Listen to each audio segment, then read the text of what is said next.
It's not a loop, it's a spiral. These are the words that haunt the threshold of Alan Wake's consciousness for 13 years. The writer lay entombed within the dark place of dimension, where thought is tactile, and art is the only currency of survival. But in Alan Wake 2, the nightmare transcends the individual. It spills over the edges of the page, bleeding into the fabric of reality, turning a small town in the Pacific Northwest into a sacrificial altar for a story that refuses to end. Today, we descend into the labyrinth. We'll explore the duality of the investigator and the author, the metaphysical horror of the dark place, and the terrifying realization that in the world of Alan Wake, we are all just characters waiting for the ink to dry. The narrative of Alan Wake 2 is a symphony of dissonant melodies. On one side, we have Saga Anderson, an FBI profiler with an uncanny, almost supernatural intuition. She is our anchor in the real world. She arrives in Bright Falls to investigate a series of ritualistic murders, only to find herself ensnared in a narrative she didn't write. Saga represents the detective archetype, logical, grounded, yet possessing a mind placed the psychological sanctum, where she pieces together the fragments of a broken reality. But as the investigation deepens, the boundary between her life and the fiction begins to erode. Her past is rewritten. Her daughter's safety becomes a plot point. She is no longer just investigating a crime. She is battling for the sovereignty of her own soul. Contrast this with Alan Wake, the architect of the nightmare. Trapped in a Noiresque purgatory, Alan is a man drowning in his own psyche. His journey is one of initiation. To escape the dark place, he must write a masterpiece, a horror story called Return. But the dark place is a fickle editor.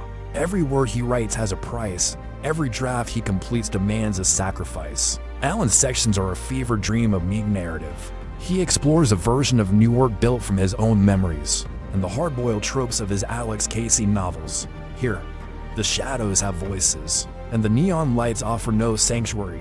He is lost in a city of his own making, a prisoner of the very words that are supposed to set him free. The true genius of Alan Wake 2 lies in its exploration of the overlap, those liminal spaces, where the real world and the dark place collide. These are the moments where Saga and Alan's paths intersect across the veil of dimensions, where the rules of reality bend and break. Through these overlaps, we see the terrifying power of the dark presence. It is not merely a monster, it is a force of anti-creation. It's a parasitic narrative intelligence that feeds on the artist's ego, their guilt, and their trauma, twisting their creative energy into something monstrous. In Alan's case, this manifestation takes the form of Mr. Scratch. For a long time, we believed Scratch was a separate entity, a demonic doppelganger possessing Alan.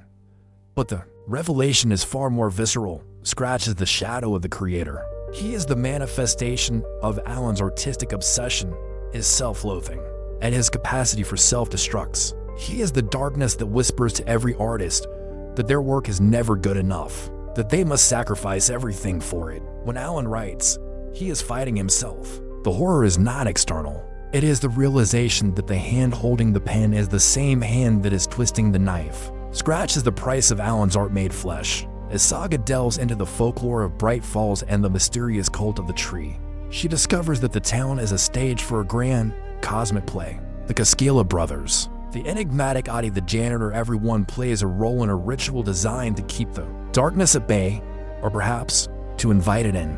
This is where the concept of the spiral becomes the game's most profound philosophical contribution. Unlike a circle, which repeats ad nauseum, a spiral progresses. It descends or ascends. Alan and Saga are not merely repeating the same mistakes.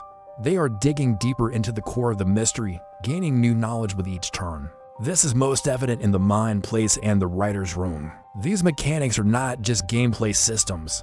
They allow the player to engage with the narrative structure itself. You are not just playing a game, you are editing a reality. By placing clues on Saga's case board or changing scenes on Alan's plot board, you are actively rearranging the blocks of a nightmare.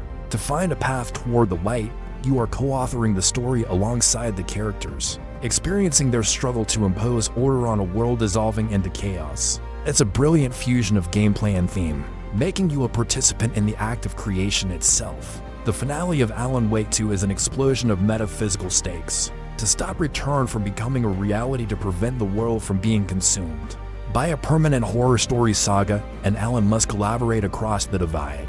The story culminates in a ritual at the shore of Cauldron Lake, a place where the veil between worlds is at its thinnest. It is a moment of profound sacrifice. Alan realizes that to finish the story and give it a true, heroic ending, he must embrace the role of the tragic hero. Saga, armed with her logic and courage, must find the bullet of light, a physical manifestation of truth and clarity, a concept made real by the power of the story. When the trigger is pulled, it isn't just a climax of action, it is a climax of theme. It represents the triumph of conscious intent over the chaotic whispers of the subconscious, the victory of a well-crafted story over the formless horror of the dark presence. But even in this victory, there is ambiguity. Alan falls, seemingly dead, shot by the very narrative device he created. Yet he awakens once more, back in the writer's room, with a chilling realization: it's not a loop, it's a spiral. The ending is not an end. It's the beginning of the next, deeper turn. Ultimately, Alan Wake 2 is a meditation on the cost of creation. It suggests that every story we tell changes us, and every truth we uncover carries the weight of a lie we must discard.